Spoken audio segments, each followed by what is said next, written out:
Bismillahirrahmanirrahim. Assalamualaikum warahmatullahi wabarakatuh. Sebelumnya, perkenalkan nama saya Fatima. Saya dari Prodi Sistem Informasi, Fakultas Sains dan Teknologi. Dalam mata kuliah Pancasila kali ini, saya akan memaparkan tentang tugas saya, yaitu saya memilih dengan judul Proses Lahirnya Pancasila dan Pembelajaran bagi Generasi Muda. Dan sebelumnya, saya mohon maaf karena kameranya kurang begitu jelas ya. Untuk selanjutnya, pada kesempatan ini, saya akan membawakan presentasi yang berjudul tadi ya, Proses Lahirnya Pancasila dan Pelajarannya bagi Generasi Muda. Kita akan membahas bagaimana Pancasila lahir melalui perjuangan dan pemikiran para pendiri bangsa, serta bagaimana nilai-nilainya tetap relevan hingga saat ini, khususnya bagi mahasiswa agen perubahan di era globalisasi. Dan yang melatar belakangi Pancasila ya, dalam kegiatan hari ini, Pancasila lahir bukan secara tiba-tiba, melainkan melalui dari proses sejarah panjang dan dialog.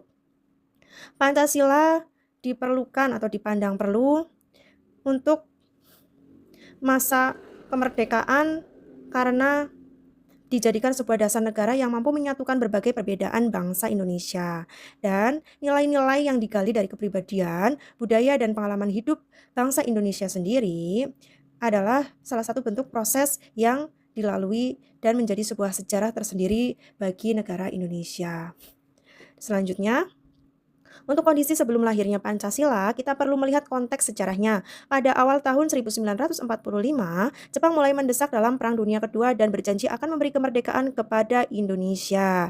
Maka, dibentuklah BPUPKI, yaitu Badan Penyelidik Usaha-Usaha Persiapan Kemerdekaan Indonesia pada tanggal 29 April 1945, yang bertujuan untuk merumuskan dasar negara Indonesia yang akan merdeka. Kemudian, sidang pertama BPUPKI itu dilakukan pada tanggal 29 sampai dengan 1 Juni 1945 di Gedung Chuo Sang-in yang sekarang dikenal sebagai Gedung Pancasila. Dan di sidang ini beberapa tokoh menyampaikan pandangannya tentang dasar negara. Di sini ada 3 tokoh. Yang pertama adalah tokoh Muhammad Yamin yang menekankan pentingnya kebangsaan dan ketuhanan, yang mengusulkan 5 asas kebangsaan. Yang kedua adalah Profesor Dr. Supomo yang mengusulkan konsep negara integralistik. Dan yang ketiga adalah Insinyur Soekarno yang menyampaikan pidato bersejarah 1 Juni 1945 yang memperkenalkan tentang istilah Pancasila yang kemudian menjadi dasar negara kita.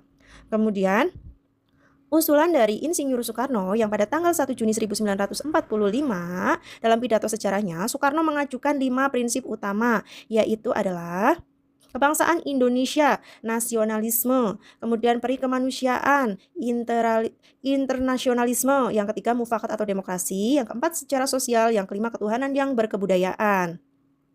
Beliau bahkan menawarkan pemerasan menjadi trisila, yaitu sosio-nasionalisme, sosio-demokrasi, dan ketuhanan. Bahkan ekasila, yaitu gotong royong, yang menunjukkan betapa dalamnya pemikiran beliau tentang kesatuan nilai-nilai bangsa. Kemudian, untuk selanjutnya, perumusan selanjutnya, setelah sidang tersebut dibentuk Panitia 9 yang beranggotakan tokoh-tokoh nasionalis dan Islam pada tanggal 22 Juni 1945, mereka menghasilkan Piagam Jakarta yang menjadi rumusan awal Pancasila. Kemudian setelah beberapa penyesuaian, pada tanggal 18 Agustus 1945, Pancasila disahkan secara resmi dalam pembukaan Undang-Undang Dasar 1945 sebagai dasar negara Republik Indonesia. Selanjutnya, untuk makna sejarah bagi generasi muda, dari proses lahirnya Pancasila itu sendiri, ada pelajaran berharga bagi kita sebagai generasi penerus bangsa. Kemudian, apa itu? Sebagai generasi penerus bangsa, hendaknya kita memiliki peran penting dalam menjaga nilai-nilai Pancasila. Mahasiswa harus menjadi Pancasila lahir dari semangat persatuan di tengah perbedaan, nilai abadi dan universal, namun tetap fleksibel. Kemudian, mengikuti perkembangan zaman, kita belajar bahwa semangat musyawarah dan juga gotong royong dan toleransi adalah fondasi untuk membangun Indonesia yang kuat dan juga beradab. Ya, generasi muda perlu sekali memahami jiwa kebangsaan dan nilai-nilai kemanusiaan yang terkandung di dalamnya. Selanjutnya untuk peran mahasiswa sebagai generasi penerus, ya kita sebagai agent of change, agen perubahan, hendaknya mendorong penerapan Pancasila dalam inovasi teknologi dan kehidupan sosial. Kemudian kita sebagai kekuatan moral menjadi teladan dalam etika, kejujuran akademi dan tanggung jawab sosial. Serta peran kita sebagai social control hendaknya mengawasi dan mengingatkan masyarakat serta pemerintah agar berpegang pada nilai Pancasila. Kemudian untuk menghidupkan Pancasila di kampus sesuai dengan sila 1 yaitu toleransi antar agama. Untuk sila kedua ada kejujuran akademik dan anti plagiarisme. Solidaritas lintas fakultas merupakan sila ketiga, demokrasi dalam organisasi kampus sila keempat, dan keadilan dan kepedulian sosial sila kelima. Selanjutnya untuk menghidupkan Pancasila di masyarakat, hendaknya kita harus menerapkan yaitu sila ke-1 etika digital dan tolak hoax. Yang kedua yaitu ada aksi manusia dalam advokasi sosial yang termasuk sila kedua, gotong royong dan perdamaian antar kelompok yang termasuk sila ketiga, ada edukasi politik dan musyawarah warga adalah sila keempat, dan pemberdayaan ekonomi lokal yang termasuk sila kelima. Kemudian Pancasila menghadapi era digital.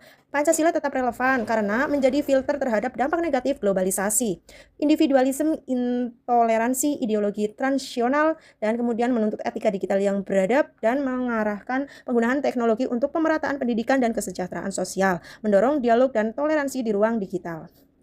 Dan untuk sebagai kesimpulannya, Pancasila lahir dari semangat persatuan dan kebijaksanaan para pendiri bangsa. Nilainya bersifat dinamis dan fleksibel, mampu menjawab tantangan zaman. Kemudian mahasiswa harus menjadi teladan dan mengamalkan nilai-nilai Pancasila di kampus, masyarakat, dan dunia digital. Dengan Pancasila, Indonesia tetap berdiri sebagai bangsa yang beradab dan bersatu dan berkeadilan sosial. Sebagai penutup, ini ada kata petikan dari Insinyur Soekarno. Negara Republik Indonesia bukan milik satu golongan, bukan milik satu agama, bukan milik satu suku, melainkan milik kita dari Sabang sampai dengan Merauke. Dan sebagai penutup, saya akan membacakan sebuah pantun penutup. Apa itu? Berlayar perahu menuju seberang, angin berhembus membawa berita. Pancasila tetap jadi pegangan generasi muda penjaga bangsa tercinta. Terima kasih. Saya akhiri, wabillahi taufik wal hidayah. Wassalamualaikum warahmatullahi wabarakatuh.